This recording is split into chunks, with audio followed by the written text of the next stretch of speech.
This podcast is general in nature and hasn't taken your circumstances into account. It's important you consider your personal circumstances and speak to a financial advisor before deciding what's right for you. Any general tax information provided is provided as a guide only. Now, here's Shane and Deanna.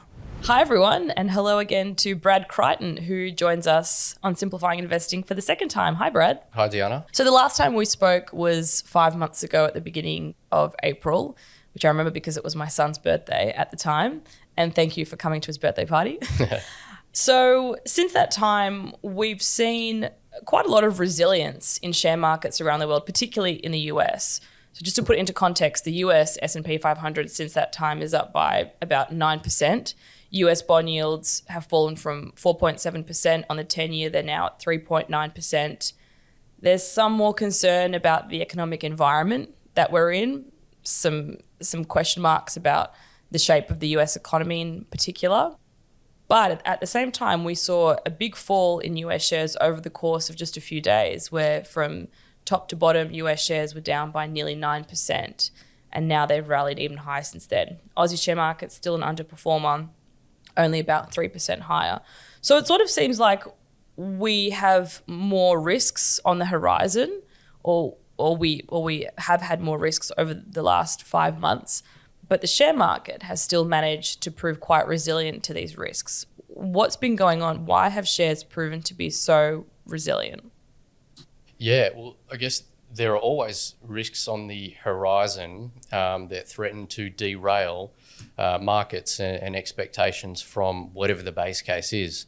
So the more recent correction that you're talking about, when there was a soft jobs print in the US, prompted a correction because the concerns at the moment are about the labour market deteriorating, unemployment going up through 4.3%, and some momentum in unemployment, which threatens a softer growth outlook than what we were expecting. And you go back to our last podcast at the start of April, just after I'd finished saying that we're going to go through the soft landing and everything was okay, there was another correction there, and that was predicated on some inflation prints coming in hotter than expected. Mm-hmm.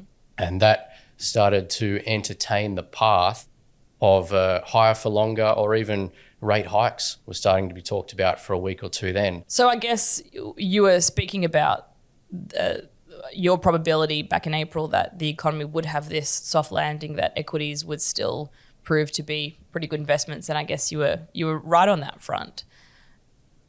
And looking ahead, can we expect that this resilience in shares is going to continue? So I would say yes, and because I'm of the consensus view, I should declare that, and if we go back to April just for the full context, is the consensus view of the soft landing thesis at the time was that interest rates would come down gradually, in line with inflation coming down gradually, and because the sharp rise in interest rates that preceded that, creating tighter financial conditions, it was so severe and rapid that there would eventually be a reckoning of higher unemployment. That was one of the risks.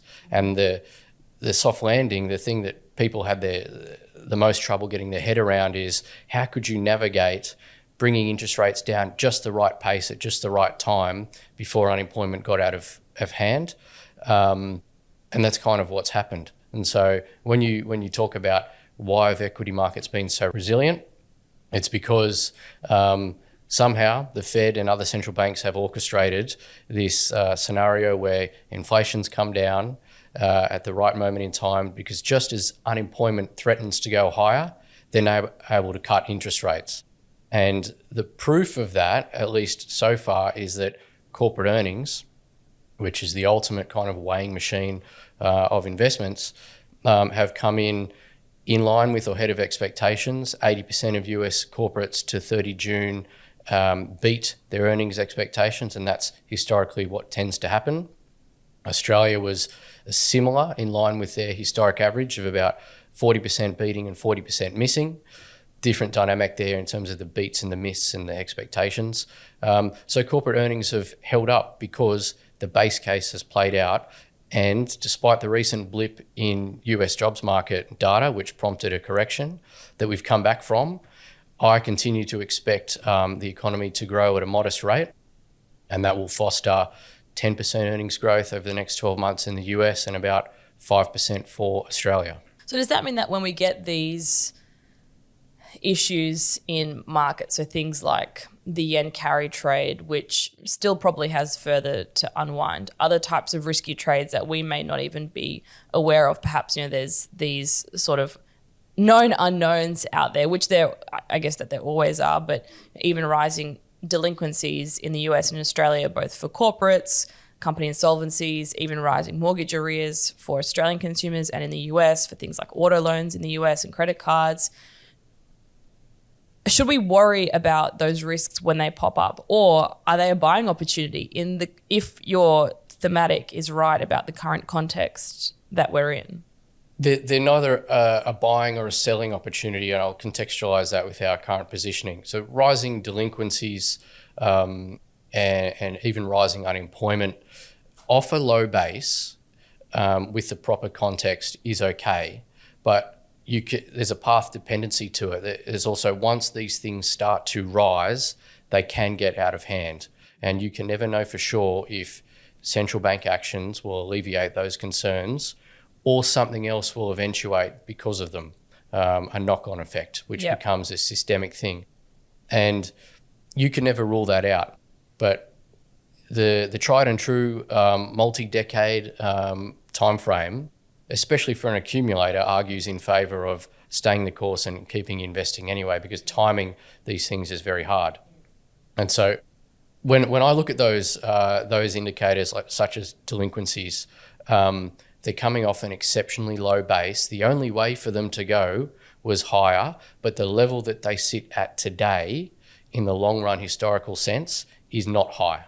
And I think that's important. So we watch the momentum and the rate of change, and that if it's accelerating, then obviously that's a concern, but a rise in and of itself is not a concern. Okay. So in that context, then how are the portfolios that you manage positioned at the moment? Yeah, so we, I guess the center of the investment universe is the US, and always is and still is. And so there are some major thematics that are driving the performance of the global economy and corporate earnings. And they are re-onshoring, decarbonisation, and more recently, generative AI.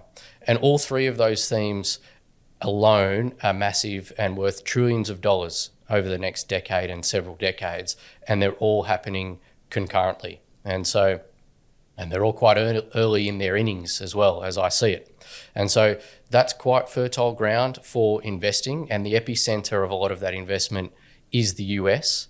And some of the biggest beneficiaries of that, yes, they have monopolistic characteristics, companies like Nvidia, but it's the US. And so if you're early in that CapEx spending cycle, which is a big secular story, I think you want to be participating in it. And any deviations plus or minus around you being invested in that theme are tactical in nature. For example, the US election, or how much interest rate cuts are priced. And so you can toggle around your central view, but my central view and our central view is that global equities warrant being overweight, especially for accumulators like you and I. And so you can't be overweight everything. Where do you fund that overweight from? There are pockets of higher vulnerability in the global economy than the US. China is obviously one of them. China's got kind of a two fat tails problem. At any moment, they could launch into a rapid recovery mode, depending on what their policy settings are. And equally, they could capitulate because they've been fragile for some time, and they're not looking like they're going to get any help from the US, especially if Trump wins. And so that weighs on Australia, weighs on the level of investment coming into Australia and demand for our minerals and our terms of trade and all that stuff. So we're less attractive than the US. I'm not saying we're not an attractive place to invest. And if you are a 0% taxpayer or a retiree, then the dividends provided by Australian companies and the total return is still attractive. But in managing those tactical considerations, overweight global, underweight Australia right now, and that's primarily because of the dynamic in China. So does that mean that we also have underweights in emerging markets because of the relationship to the Chinese economy? The other emerging markets are less tied to Australia. They have their own domestic dynamics going on, and they supply the US and other economies. They're also less targeted in terms of sanction and tariff risks. They're ultimately sensitive to China, but less so, and so they're neutral. The case for them is less one way or the other.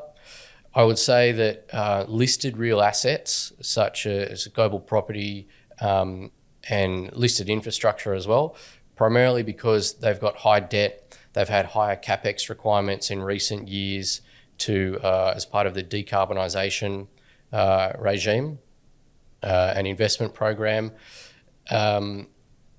They are looking more attractive with interest rates starting to fall. And I also like them more today versus 6 months ago because we're more mature in that soft landing thesis. Growth is going to continue rising but be more moderate. And so a more defensive asset class, such as listed infrastructure and property, given their valuations and the outlook for interest rates, are starting to look better as well. And they've performed quite well, actually, in the past year. They have been taking off recently. And what about the unlisted space in contrast? Similar sentiment towards property, towards infrastructure, and property. It's a funny one. It's in listed property, global property, it's probably okay because they front run and they discount what's going on in the unlisted space. The unlisted space is still something that you want to wade into slowly. It awaits transactional evidence before it revalues lower.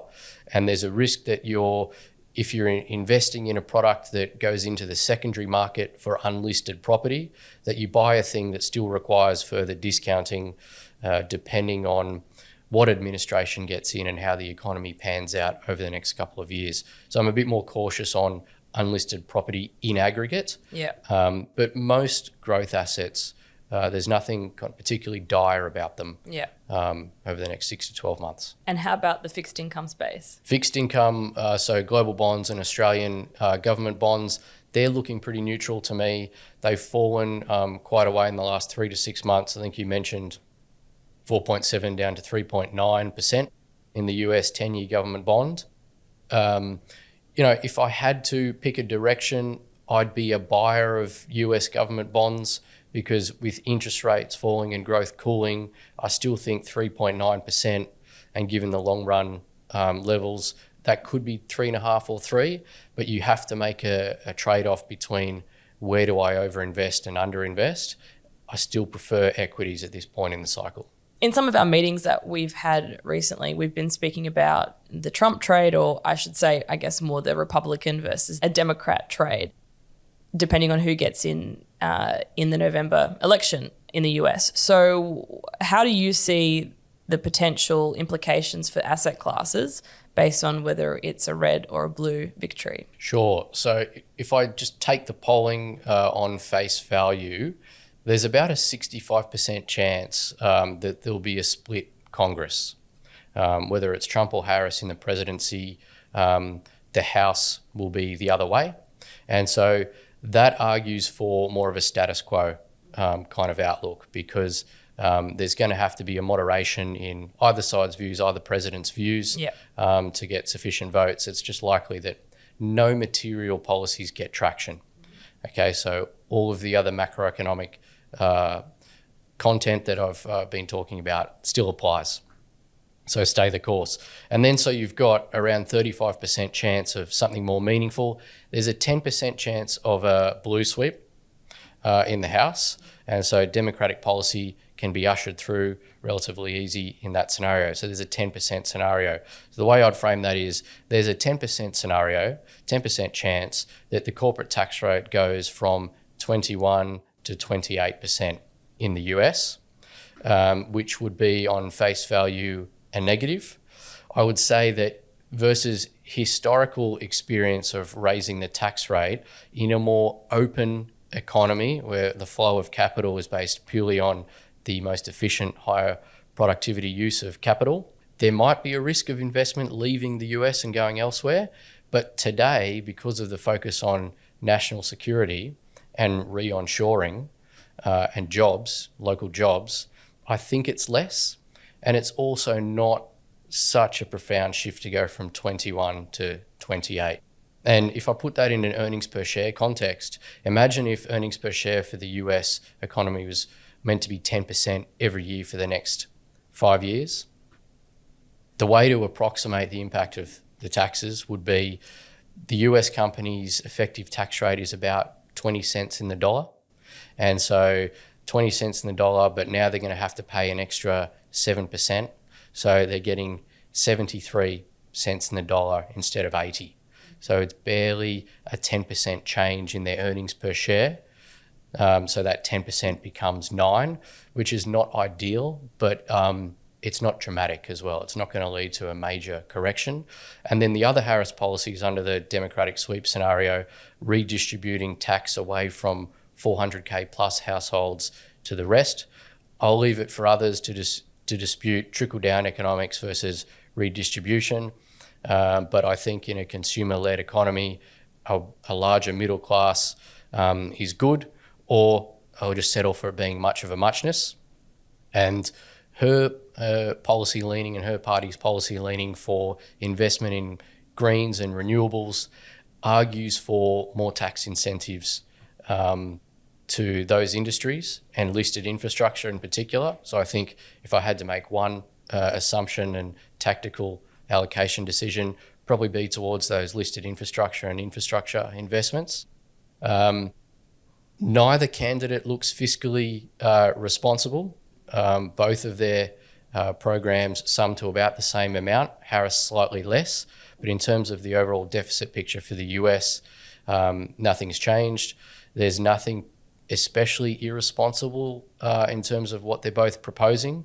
It's essentially unchanged. And I guess we can debate that it's irresponsible as it is. Yes. And that's a future debate that the US will have to contend with. But I think it's not for markets today because we don't know what they're going to do. And then we go to the other scenario of the red sweep, which is a 25% chance. Now, quickly, why is there a greater chance of a red sweep than a blue sweep? It's because in the Senate, there's 100 seats, and you're essentially trying to get to 50. 38 of the GOP's current seats that they hold are not up for re-election, versus only 28 for the Democrats. So the Democrats have got another 23 seats that are up for re-election, and they happen to be in heavily contested seats as well, some of them leaning towards the GOP.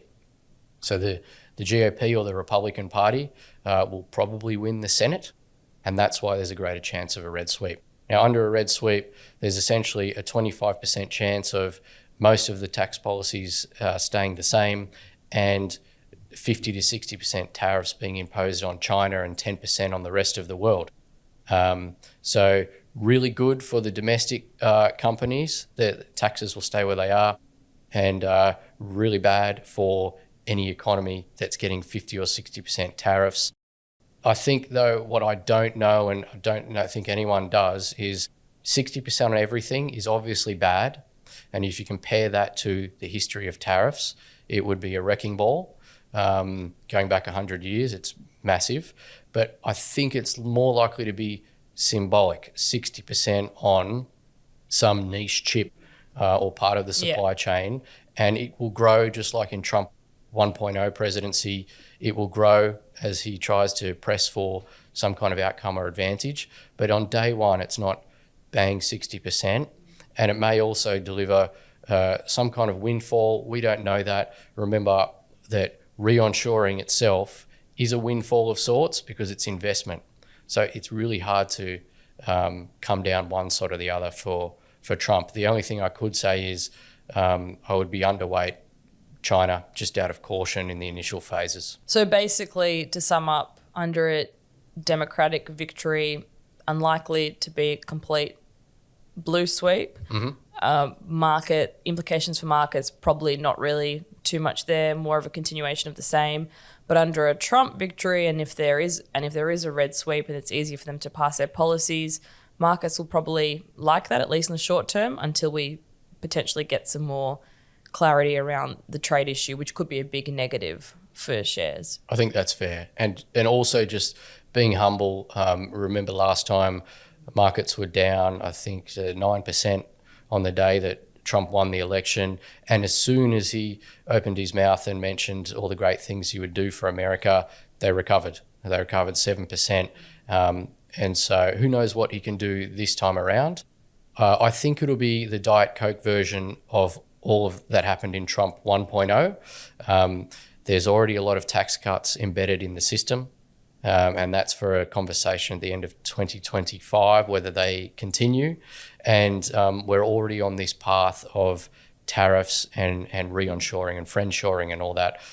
So it's less likely to change the way that the trajectory of the global economy is on, but we don't know. Thanks so much for coming on to Simplifying Investing, Brad, and see you next time. Thanks. Thanks, everyone. For more info on Shane and Diana's podcasts and reports, head to the Insights Hub at amp.com.au.